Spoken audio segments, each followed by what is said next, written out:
ये पहली नजर का प्यार था, इतना शदीद था, इतना अजीब था, दोनों में से किसी को पता ना था।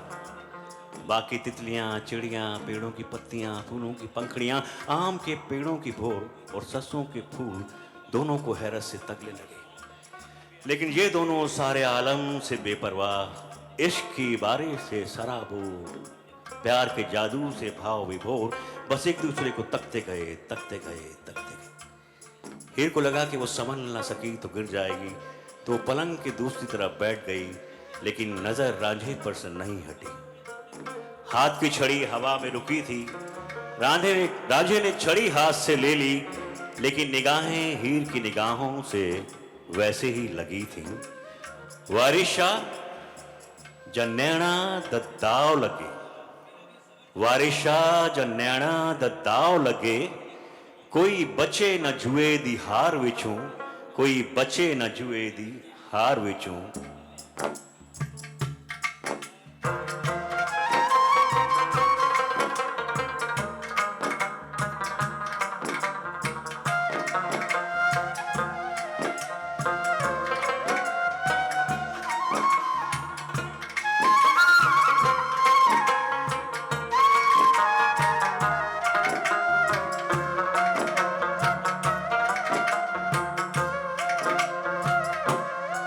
इश्क के तीर ने दोनों पर ऐसा कारीवार किया कि उसी वक्त दोनों ने अपनी मोहब्बत का इजहार किया और तमाम जिंदगी साथ निभाने का इकरार किया।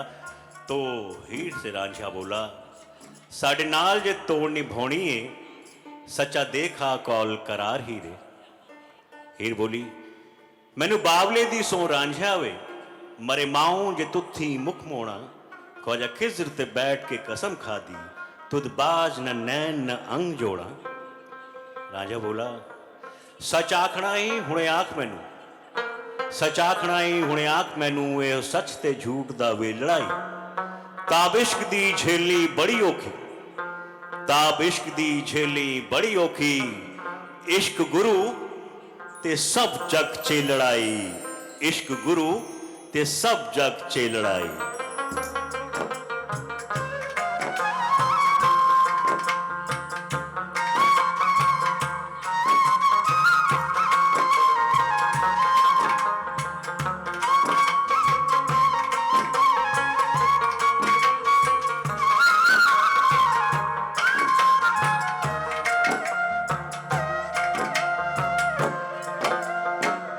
रांझे को लेकर हीर अपने माँ बाप के पास गई और रब जाने उनके कानों में ऐसा क्या कहा कि उन्होंने उसे उसी वक्त अपने घर चाकर रख लिया, भैंसों का रेवड़ उसके हवाले किया और कहा, ओए कल से ये बैल भैंसों को बेले में ले जाकर चराएगा, और अगर काम अच्छा करेगा तो मर्जी का मेहनता ना पाए। तो इश्क वाले अब रांझा जो है सुबह से शाम तक हीर की भैंसों को चराता था।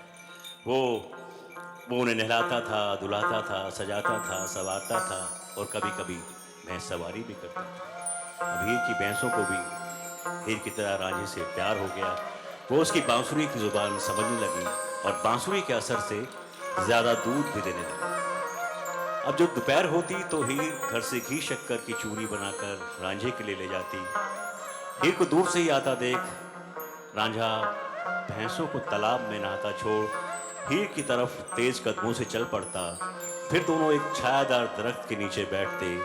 हीर अपने हाथों से रांझे को चूरी खिलाती, राजा बांसुरी बजाता, हीर मदमस्त होकर बांसुरी सुनती। फिर थोड़ी हीर रांझे को चूरी खिलाती, राजा बांसुरी बजाता, हीर मदमस्त होकर बांसुरी सुनती। और यही सिलसिला रोज चलता जाता। लेकिन इश्क वाले इश्क और मुश्क छुपाने से भला कब छुपता है। तो हीर का एक चाचा था कैदो, बदमिजाज तो था ही, एक टांग से लंग भी था। हरकतों की तरह उसका हुलिया भी कुछ अजीब सा था। सर पर कलंदरी टोपी, गले में मंजू की माला, हाथ में खपरी, भांग चरस का शौकीन, गांव के बाहर कुटिया में रहता था। वो छड़ा छाट था, इसलिए किसी की प्यार मोहब्बत को फलते फूलते देखकर जलना उसके लिए लाजमी था। तो उसने एक दिन हीर को खुश खुश थोड़ा गुनगुनाते, थोड़ा शर्माते, थोड़ा इतराते जब बेले की तरफ जाते देखा तो उसका माथा ठनका। उसने नज़र बचाकर उसका पीछा किया और फिर जब उसने बेले में हीर को अपने हाथों से रांझे को चूरी खिलाते देखा तो उसकी आंखों में खून उतर आया। वो एक पेड़ की ओट में छुपकर खड़ा हो गया। उसने जब देखा कि हीर तालाब से पानी लेने चले गई तो वो लंगड़े फकीर का भेष बनाकर रांझे के पास आया, उससे चूरी मांगी। रांझे लंगड़े फकीर पर दया खाकर उसे चूरी दे दी। अब जब हीर तालाब से वापस आई और उसे पता चला कि कोई लंगड़ा फकीर आया था तो वो समझ गई कि हो ना हो ये चाचा कैदो ही होगा। तो वो वहां से भागी, इससे पहले कि चाचा कैदो गांव में दाखिल हो पाता उसने उसे पकड़ा और मारना शुरू कर दिया और कहा, चाचा कैदो, अगर तूने मेरे और रांझे के बारे में मेरे बाप भाई को बताया ना तो तेरी एक टांग तो टूटी है, मैं दूसरी भी तोड़ दूंगा। लेकिन इश्क वालों, कैदो जैसे लोग तो कैदो जैसे ही होते हैं। वो भागा भागा गया और सारा मामला बाप भाई को कह सुनाया। अब जब हीर के भाई सुल्तान को ये पता चला तो उसे बहुत गुस्सा आया। उसने अपनी मयान से तलवार निकाली और चिल्ला कर कहा कि मैं उस चाकर दे टुकड़े टुकड़े कर दूंगा। लेकिन इस मौके पर भी हीर ने हार नहीं मानी, बल्कि बड़ी दिलेरी से सुल्तान को जवाब दिया कि अखियां लगियां मुड़न न वीर मेरे, अखियां लगियां मुड़न न वीर मेरे, बिबवार घती बलिहारियां वे, बहन पे दरिया कदी न मुड़दे, बहन पे दरिया कदी न मुड़दे, वडिलाए रहे जोर जारियां वे, लहू निकलनो न रहे मूल वीरा, लहू निकलनो न रहे मूल वीरा, जिथे लगियां तेज कटारियां वे, जिथे लगियां तेज कटारियां वे।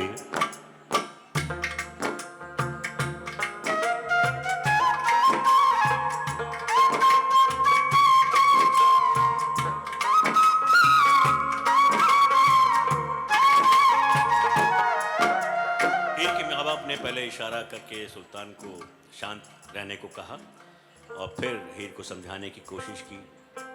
उसके बाद उन्होंने रांझे को नौकरी से निकाल दिया।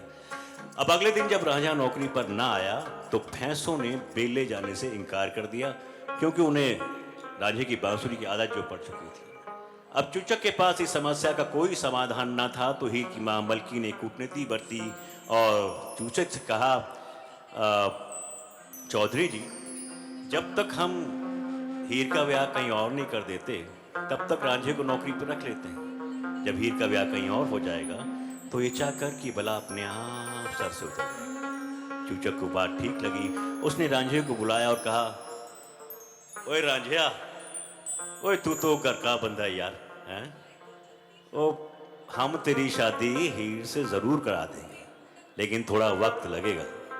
तब तक छुप छुप के मत मिला करो, ओए खानदान की बदनामी होती है।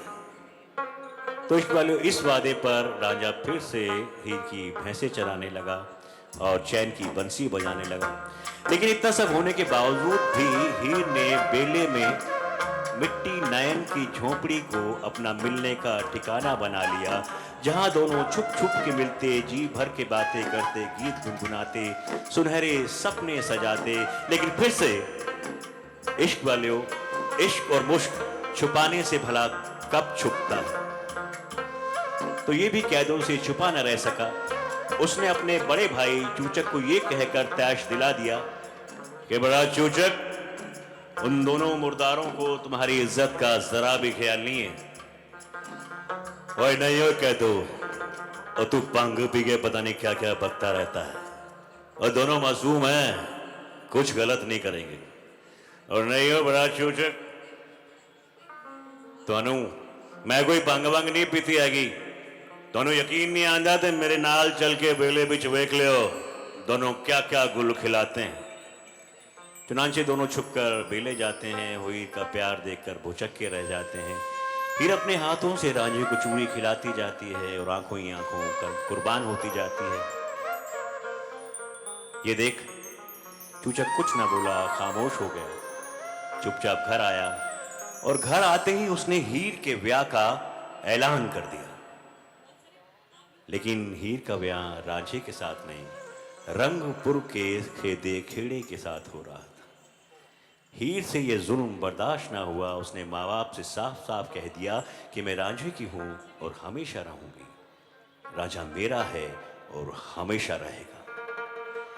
ऐस इश्क दे रोग दी गल है में, ऐस इश्क दे रोग दी गल है में, सर जाए ते ना जाए मियां, सर जाए ते ऐ ना जाए मियां।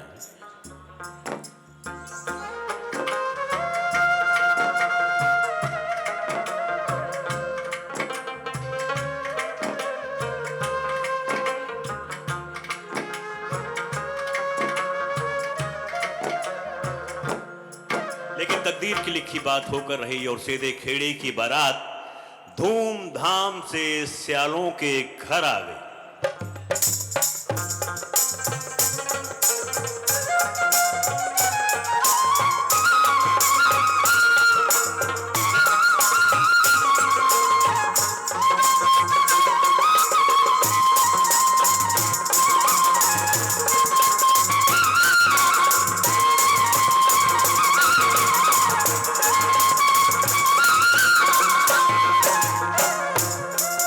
बारात की खूब खातिर मदानत की गई, तरह तरह के पकवान पकवाए गए, आतिशबाजियां छोड़ी गई, पूरे झंग को देसी घी के दियों से सजाया गया जिससे पूरा झंग जगमगा उठा।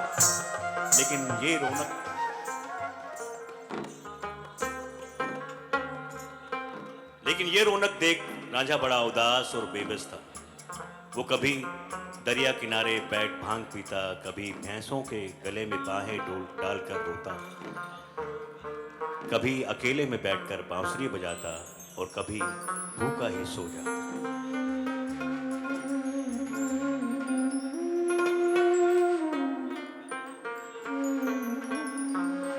उधर निकाह की घड़ी भी आ गई। हीर की मर्जी पूछने जब काजी जनाने में आए तो हीर ने शादी से साफ साफ इनकार कर दिया। काजी की लाख समझाने के बावजूद भी हीर न मानी और बोली, जब जमीन और आसमां का वजूद न था, जब दुनिया बनाने का ख्याल तक रब को ना आया था, उससे भी पहले मैं रांझे की थी और रांझा मेरा था। इसलिए काजी तेरे सेदे खेड़े से मेरा निकाह नाजायज है, क्योंकि इश्क बादशाह है और कानून और तेरी शरा उसकी नायाब है। बदतमीज लड़के, जिसे तुम इश्क कहती हो वो तुम्हारी बदमस्ती है, अवस्था की है। ऐसी हरकतों के कारण ही आशिकों की गर्दन काटी जाती है। काजी, इश्क में जान देने वाले शहीद कहलाते हैं, लेकिन तुम्हारे जैसे मुल्ला काजी पाजी ये बात आवाम को नहीं बताते। राजा मेरा ईमान है और ईमान के बिना जिंदगी वीरान है। और काजी, अगर तू सच्चा मुसलमान है तो इस इश्क पर क्यों कर हैरान है? हीर की बातों ने काजी को लाजवाब कर दिया। जब उसके पास कोई चारा न बचा तो भागा भागा बाप चचा के पास गया, सारा मामला रोश गुजार किया। ये सुनकर हीर के बाप चूचक को बहुत गुस्सा आया और उसने काजी की मुट्ठी में कुछ माल थमाया और काजी ने बिना हीर की मर्जी के ही निकाह पढ़वाया। काजी मां ते बाप इकरार किया, हीर रांझे दे नाल भी होनी है, असा उस दे नाल चा कॉल किया, लबे गोर ते तीक निभाउणी है। जेड़े रिश्वतां खा के हक रोड़न, जेड़े रिश्वतां खा के हक रोड़न, वो चोरू चकड़े राधे ने। यो कुरान मजीद दे मायने ने, जेड़े शेर मियां वारे शादे ने, जेड़े शेर मियां वारे शादे ने।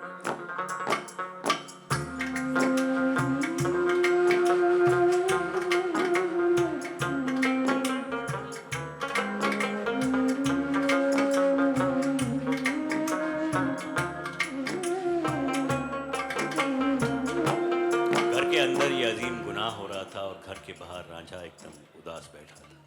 क्या हुआ, कैसे हुआ, क्यों कर हुआ, उसे कुछ पता न चल सका। जब रुखसती की तैयारी होने लगी तो हीर ने अपनी सहेलियों से कहा, नियड़ियो मेरे को बस एक बार रांझे से मिलवा दो। तो हीर की सहेलियां रांझे को लड़की के लिबास में अंधेरे में छुपती छुपाती घर के अंदर लेकर आई। हीर छुपती छुपाती रांझे के पास आई। आंखों में आंसू भरे वो अभागन कहने लगी, हिराकदी रांझिया कहर होया, हिराकदी रांझिया कहर होया, ए तू उठ के चल जे चलना है। माँ बाप ने जदों व्या ठोरी, कोई असां दवस नहीं हो चलना है। वे रांझिया कहर हो गया, अभी वक्त है, हम दोनों भाग चलते हैं। अगर मेरा व्याह हो गया तो मैं कुछ ना कर पाऊंगी, बेबस हो जाऊंगी। वे रांझिया देखी रे, घर से भागकर माँ बाप को रुलाकर तड़पाकर कोई भी ब्याह स्वाद नहीं देता है। और वैसे मैं अपनी भाभीयों से वायदा करके आया हूं कि मैं हीर को ब्याह के ले आऊंगा, भगा के नहीं लाऊंगा। हीर के लाख समझाने के बावजूद जब राजा ना माना तो हीर बोली, अगर राजा तू अगर ऐसे ही अपनी जिद पे अड़े रहना है तो मेरी तेरी दोस्ती बस यही खत्म हुई। जिंदा रही तो जरूर मिलूंगा, लेकिन मैं तुझे इतना बता दूं कि मैं कभी जीते जी राजे के नहीं हूं। मैं तेरी थी और तेरी रहूंगी। वे खीरे, जो होना था वो हो गया। अब शायद हमारी किस्मत में यही लिखा था, शायद रब को यही मंजूर था। ये कहते कहते उसका गला भर आया और वो वहीं चक्कर खाकर जमीन पर गिर पड़ा। न जाने उसने कब से कुछ न खाया था। यही हाल हीर का था। हफ्ते भर से दाना जुबान पर लगा था, फिर भी डगमगाती हीर ने रांझे को उठाने की कोशिश की। तभी आहट हुई और हीर अंधेरे में गुम हो गई। रांझे की बेहोशी की खबर पूरे जंग में फैल गई। सुबह हुई तो मशरिक से आफताब ने रोशनी लुटानी शुरू की और इधर रांझे की दुनिया लुट चुकी थी। अगले दिन जब डोली जाने का समय हुआ तो हीर के बाप चूचक ने बहुत सारे सामान के साथ दहेज में हीर को कुछ गायें भैंसें भी दी थीं, जिन्होंने कि चलने से इनकार कर दिया क्योंकि उन्हें रांझे की बांसुरी की आदत जो पड़ चुकी थी। अब चूचक को फिर से मजबूरन रांझे को बुलवाना पड़ा। राजा ना चाहते हुए भी दोस्ती के वास्ते वहां आया। उसने बड़े उदासी भरे मन से बांसुरी बजानी शुरू की। जैसे ही बांसुरी की आवाज डोली में बैठी हीर के कानों में पड़ी, वो जोर से चीखी और दहाड़े मार मार कर रोने लगी। लेवे रांझिया वाह मैं ला थकी, साडे वस दी गल बेबस हुई। काजी मां प्या जालिमा बन ठोरी, साडी तेंदड़ी दोस्ती भस हुई। जाजीवांगी मिलांगी रब बेले, हाल साल ते दोस्ती बस होई। लगातीर जुदाई दा मियां वारिस, लगातीर जुदाई दा मियां वारिस, साडे विच कलेजड़े धस होई, साडे विच कलेजड़े धस होई।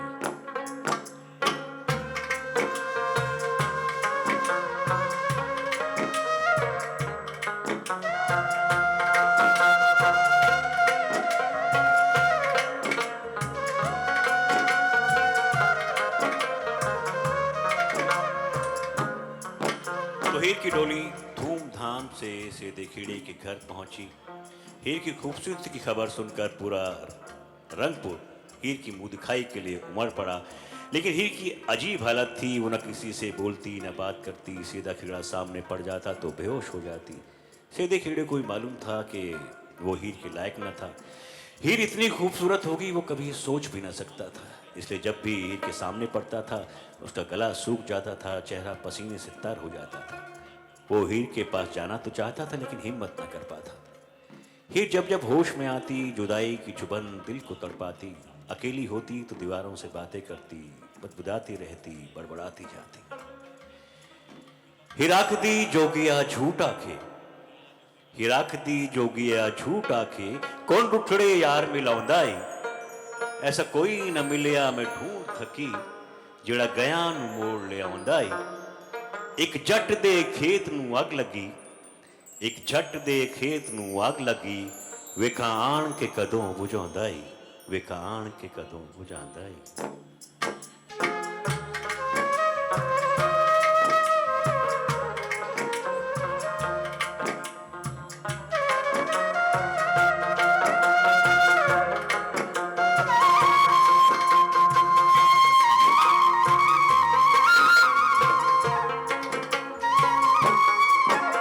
हीर के जाने के बाद रांझा पागलों की तरह इधर उधर भटकता रहा, न उसे अपना होश था न रास्ते का। जो राह नजर आती उस पे चल पड़ता, कोई कुछ दे देता तो खा लेता, नहीं तो अकेले में बैठकर बांसुरी बजाता और भूखा ही सो जाता। एक दिन हीर का खत आया, वे रांझा तो जोगी बन के आ जा तो मैनू ले जा। हीर का खत पढ़ते ही रांझा बाबालनाथ के ठिकाने पर टीले पर जा पहुंचा। वह कई दिन कई महीने रहकर जो की दीक्षा ली और फिर एक दिन जोगी का भेष बनाकर रंगपुर की तरफ चल दिया। हाथ में कशकोल लेकर उसने पूरे शहर का जायजा लिया। उसे उम्मीद थी कि एक ना एक दिन उसे हीर का ठिकाना मिल ही जाएगा। पूरे रंगपुर के लोगों ने ऐसा कामदेवी रूपी जोगी कभी ना देखा था। जो भी उसे देख लेता था देर तक नजर न हटा पाता था। धीरे धीरे उसकी चर्चा पूरे रंगपुर में होने लगी और यही चर्चा जब हीर ने सुनी तो वो चौंक गई। उसके दिल की धड़कन बढ़ गई। वो ये सोचकर घबरा गई कि ऐसा रूप तो सिर्फ रांझे का हो सकता है कि तभी घर के बाहर से आवाज आई, अलख निरंजन। हीर सर से पांव तक हिलकर रह गई।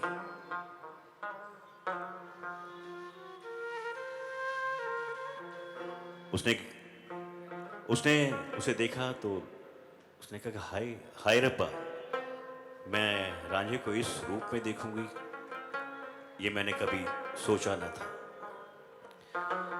दीवार के इस तरफ भी एक बिजली सी चमकी थी। रांझे ने शायद हीर की झलक देख ली थी, लेकिन वो नजर ये देखने को बेताब थी कि अंदर जो रोशनी चमकी थी वो हीर ही थी या हीर जैसी कोई और थी। फिर अचानक धरती से हर गई। रांझे के हाथ से कशकोल गिर गई। कशकोल की आवाज सुनकर हीर अचानक सामने आ गई। हीर को देख रांझे की तो दुनिया ही बदल गई। वो उल्टे पांव डेरे की तरफ चल दिया। रांझे के जाते ही हीर ने सब बात साफ साफ अपनी नंद सेती को बता दी, जो कि हीर की तरह ही मुराद बलोच के इश्क में गिरफ्तार थी। लेकिन दोनों खानदानों में पुरानी दुश्मनी होने के कारण उनकी शादी ना हो सकती थी। नंदम भाभी की राजदार थी, मददगार थी। हीर की बेकरारी बढ़ती जा रही थी। वो बस एक नजर रांझे को देखना चाहती थी। सेती ने हीर से वादा किया कि वो उसे जोगी दर्शन के लिए रंगपुर लेकर जाएगी। फिर एक दिन सेती हीर को जंगल के रास्ते जोगी दर्शन के लिए लेके चली। वहां लेकिन जंगल में हीर को पेड़ के पास एक नाग की झलक दिखाई। वो वहां से जो हटी तो कोई चीज उसके पांव में चुभ गई। लोग जमा हो गए। सेती ने चिल्ला चिल्ला कर आसमान सर पर उठा लिया कि हाय मेरी भाभी अब ना बचेगी। हाय ऐसी भाभी कित्थों मिलेगी। मुझे सांप ने भाभी की जान ले ली, रब करे उसे अजगर खा ले। हीर भी सेती की चाल समझ चुकी थी तो वो जमीन पर गिर पड़ी। जल्द ही इस हादसे की खबर आसपास फैल गई। लोग जमा हो गए। फिर एक हीर चारपाई पर मुर्दे की तरह घर लाई गई। हीर का कमरा ऊपर छत पर था तो बड़ी मुश्किल से वो छत पर पहुंचाई गई। सेती ने नजर बचाकर भाभी को हल्दी भी मल दी, जिससे अब भाभी पूरी पीली नजर आ रही थी। दवा इलाज झाड़ फूक सब की जा रही थी, लेकिन हीर होश में नहीं आ रही थी। जब सारी झाड़ फूक बेकार साबित हुई तो सेती ने अगली चाल चली। हीर से बोली, अपने भाई सेदे से बोली, सेतिया वो काले बाग का जोगी नाक काटे का मंत्र जानता है, बड़ा कर्माती है, वही भाभी की जान बचा सकता है। तो फौरन एक आदमी काला बाग भेजाया गया। वो उल्टे पांव जोगी को लेकर घर में आ गया। जोगी ने घर में आते ही नारा लगा दिया, अलख निरंजन। सेती ने जोगी को देखा तो देखते ही बोली, जोगी जी वेखो जी, भाभी जी जिंदा है या मुर्दा जी। जोगी चिंतित आवाज में बोला, मंतरिक ते पुतलियां दौड़न, मंतरिक ते पुतलियां दौड़न, अल्लाह वाले खेल रचाया ने।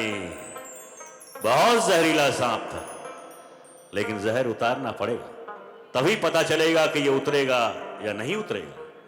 अब खेड़ों वालों का पूरा खानदान जो है जोगी खुशामद कर रहा था, उसके आगे पीछे घूम रहा था। जोगी ने लोहा गरम देखा तो अगला वार किया। जब तक जहर नहीं उतरता झाड़ फूक का अमल कई दिन कई रातों तक चल सकता है, और यह अमल तन्हाई में होगा। सिवाय किसी कुंवारी लड़की के इस कमरे में कोई और ना होगा। समझ आया कि नहीं? अब जोगी, अब खेड़ वालों ने मजबूरी में सर झुका दिया और जोगी ने फिर से एक नारा लगा दिया, अलग निरंजन। अब खेड़ वालों के यहाँ सेठी के अलावा उस वक्त कोई कुंवारी लड़की ऐसी नहीं थी जिसको कि भेज दिया जाता, तो उसे ही कमरे में भेज दिया गया। सबके जाते ही तीनों के चेहरों पर मुस्कुराहट थी, क्योंकि तरकीब कामयाब हो चुकी थी। हीर ने जोगी बने रांझे के पैरों को हाथ लगाया और फिर कस के उसके गले लग गई। अव्वल पैर पकड़े एतकाद करके, अव्वल पैर पकड़े एतकाद करके, फिर नाल कलेजे दे लग गई। नवतोर अजूबे दा नजर आया, नवतोर अजूबे दा नजर आया। वेखो जल पतंग ते अग गई, वेखो जल पतंग ते अग गई।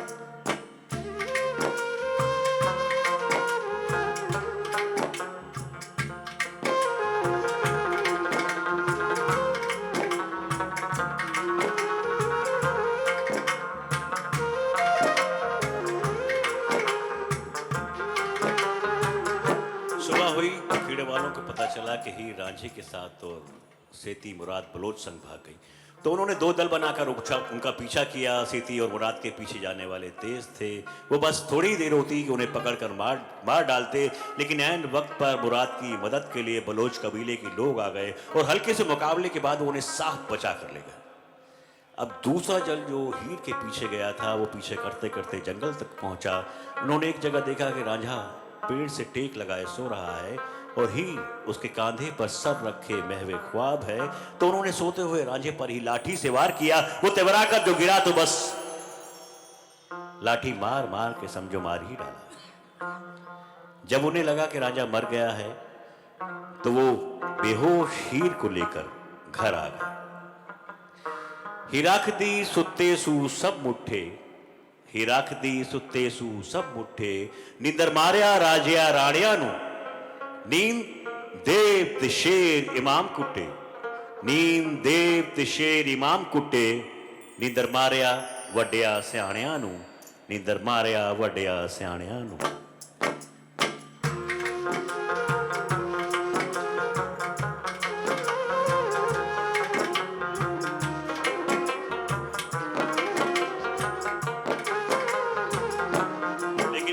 रांझे की किस्मत देखिए कि वहीं तभी वहां से एक जोगियों को दल गुजर रहा था। उन्होंने रांझे को दवा, इलाज, झाड़ फूंक और तंत्र मंत्र से बचा लिया। अब रांझे को जब लगा कि वो इस काबिल हो गया है कि वो अपने पांव पर खड़ा हो सकता है, तो वो राजा अदली के दरबार में पहुंचा और वहां जाकर फरियाद की कि महाराज, मेरी हीर को खेड़े वाले उठा के ले गए। तो राजा अदली ने फौरन खेड़े वालों को तलब किया। वो आए और बोले कि हजूर, ये जोगी बहरूपिया है, दगाबाज है, ये हमारी बहू को भगा के ले गया है। अब राजा अदली को कुछ समझ नहीं आया कि कौन किसे उठा के ले गया है, कौन किसे भगा के ले गया है। तो उसने सारा मामला जो है एक काजी के सुपुर्द कर दिया। काजी ने सारा मामला सुनने के बाद खेड़े वालों को बाइज्जत बरी कर दिया और रांझे को धक्के मारकर अदालत से बाहर निकाल दिया। अदालत से जैसे ही रांझा बाहर निकला, उसने खूनी निगाहों से चारों तरफ देखा, फिर घूर कर आसमान को देखा और हाथ उठाकर दुआ की कि या रब, इस शहर पर अजाल नाजिल फरमा, फूंक देने, जला देने, तबाह कर देने। काजी की अदालत से निकलते वक्त रांझे की आंखों से शोले निकलने लगे। फिर आवाम ने देखा कि रांझे के देखने भर से काजी की अदालत के दरो दीवार जलने लगे। लोग इधर उधर भागने लगे। कुछ लोग भागे भागे राजा के पास गए और बोले, उस जोगी का प्यार सच्चा है, अधर्म हो जाएगा अगर उसे इंसाफ न मिला। जलती अदालत छोड़ रांझा राजा की महल की तरफ बढ़ने लगा। रास्ते में वो जिस चीज को कहर से देखता उससे धुआं उठने लगता। ये देख राजा भी घबरा गया, उसे भी पसीना आ गया। वो फौरन राजे के पास आया और बोला, जोगी, गुस्सा थूक दे जोगी, मैं तुझे तेरी हीर जरूर वापस दिलवाऊंगा। और राजा ने वहीं खड़े खड़े हुक्म दिया कि फौरन हीर को वहां लाया जाए और रांझे के हवाले किया जाए और हीर को जबरदस्ती बंद रखने के लिए खेड़ वालों को कैद कर लिया जाए। अगले दिन सुबह हीर का हाथ राजा ने रांझे के हाथ में दिया, सफर का सामान साथ किया और नई दुआओं के साथ उन्हें विदा किया। तो राजा हीर से बोला, हीर खोए के रांझे दे नाल की थी, करी जोगिया खैर दुआ मियां। रांझा बोला, तेरे हुक्म ते मुल्क ते खैर होवे, तेरे हुक्म ते मुल्क ते खैर होवे, तेरी दूर हो कुल बला मियां, तेरी दूर हो कुल बला मियां।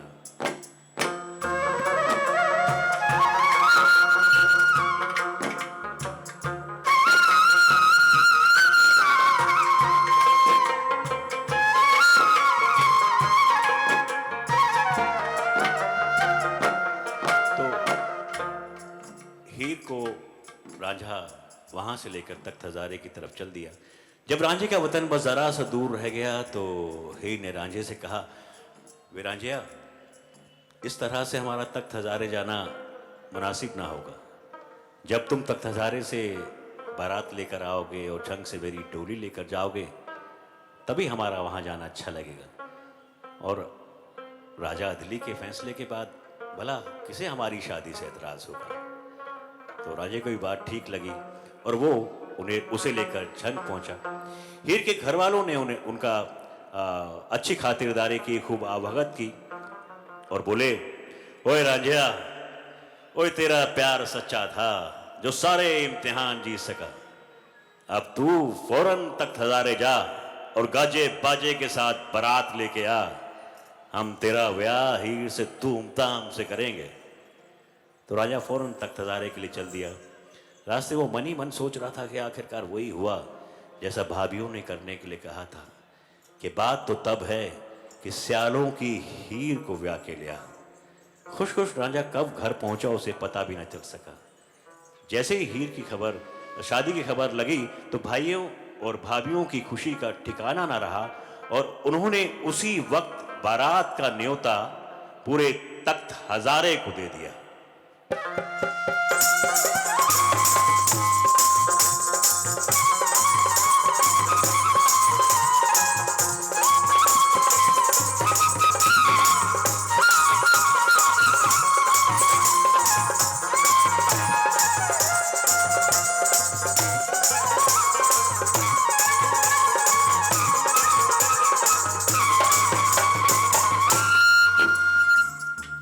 उधर हीर की भी धूमधाम से शादी की तैयारी शुरू की गई।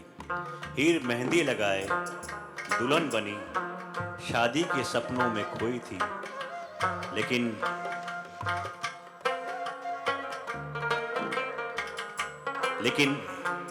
हीर के घर वालों को ख्याल आया कि अगर ये शादी हो गई तो खानदान का ऊंचा नाम मिट्टी में मिल जाएगा, इज्जत से सर उठाना मुश्किल हो जाएगा। तो उन्होंने रात भर घर में गुपचुप मशवरा किया और अगले दिन हीर को खाने में जहर मिलाकर दे दिया। जहर इतना तेज था, इतना तेज था, इतना तेज था कि हीर को कुछ पता न चल सका। जहर देकर मारिया नडड़ी नू, मार सुटिया है नुमा प्याने। बस उसे ये एहसास जरूर था कि कोई उसे रांझे से दूर ले जा रहा है। फिर सब कुछ धीरे धीरे धुंधला होता हुआ चला गया। लेकिन जाते जाते भी हीर के होठों पर बस एक ही नाम था, रांझा रांझा रांझा। अगले दिन सुबह सबको ये बताया गया कि अचानक दिल के दौरे ने हीर को हमसे छीन लिया। फिर एक अरकारा ये खबर देने तख्त हजारे चल दिया। जब वो तख्त हजारे पहुंचा तो रांझा शगुन की मेहंदी लगाए, सहरा पहने, बस घोड़ी पर चढ़ने ही वाला था कि हरकारा मौत का पयाम लेकर जा पहुंचा। जैसे ही रांझे ने हीर की मौत की खबर सुनी, वो वहीं सुन हो गया। कुछ लम्हे यूं ही खड़ा रहा, फिर खड़े खड़े अचानक गिरा। भाइयों ने उठाने की कोशिश की, लेकिन तब तक वो मर चुका था। रांझे वांग फराद दे आह कड्डी, रांझे वांग फराद दे आह कड्डी, जान गई सू हो हवा मियां। वारिशा इस ख्वाब सराय अंदर, वारिशा इस ख्वाब सराय अंदर, कई वाजड़े गए वजह मियां, कई वाजड़े गए वजह मियां।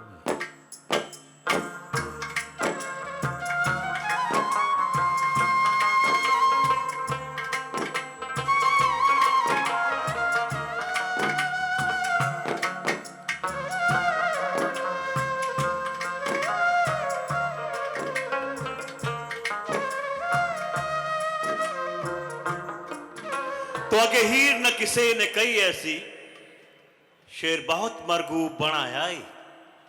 वारिशा मियां लोका कमलिया नू किस्सा जोड़ होशियार सुनाया ही।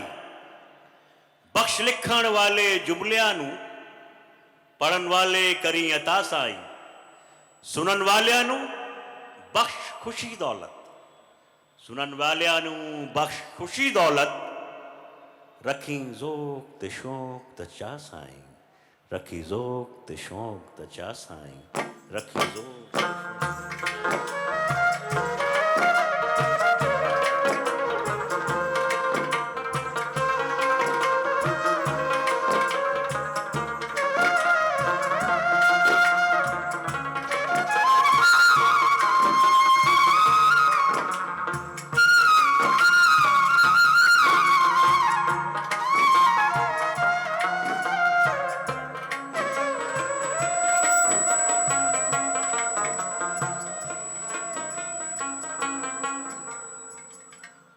बड़े इश्क के साथ सुना।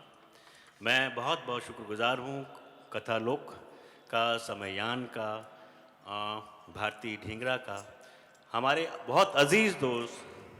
हमारी किस्मत अच्छी है कि वो आज यहाँ मौजूद भी हैं। हमारे बहुत अजीज़ दोस्त दानिश हुसैन साहब का, कि आज जो हम यहाँ बैठ के हीर कर रहे हैं, तो उनकी उसकी राह जो है कभी उन्होंने ही मुझे दिखाई थी। वो आज यहाँ पर हैं, खुशी का मौका है मेरे लिए। और दानिश इकबाल साहब, जिनके साथ ये स्क्रिप्ट जो है जो अडेप्ट की गई, उनके साथ मिलकर मैंने की। और हमारे साथ जो हैं यहाँ पर, मैं आपका परिचय करा दूँ, जो मटकी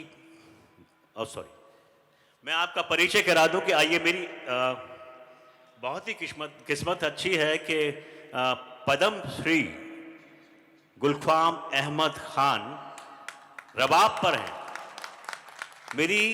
मैं कहीं मतलब कुछ मेरी कोई हैसियत नहीं है इनके आगे, कुछ नहीं। ना जाने क्यों इन्होंने मुझको इतनी मोहब्बत दिखाई, उन्होंने मैं ये तैयार हो गए, और ये मेरी बहुत खुशनसीबी है। तो हमारे पास साथ में हैं सोलंकी जी ढोलकी पर, आप मटकी पर कन्हैया जी, और बांसुरी पर सौभाग्य जी। आप सभी का बहुत बहुत शुक्रिया।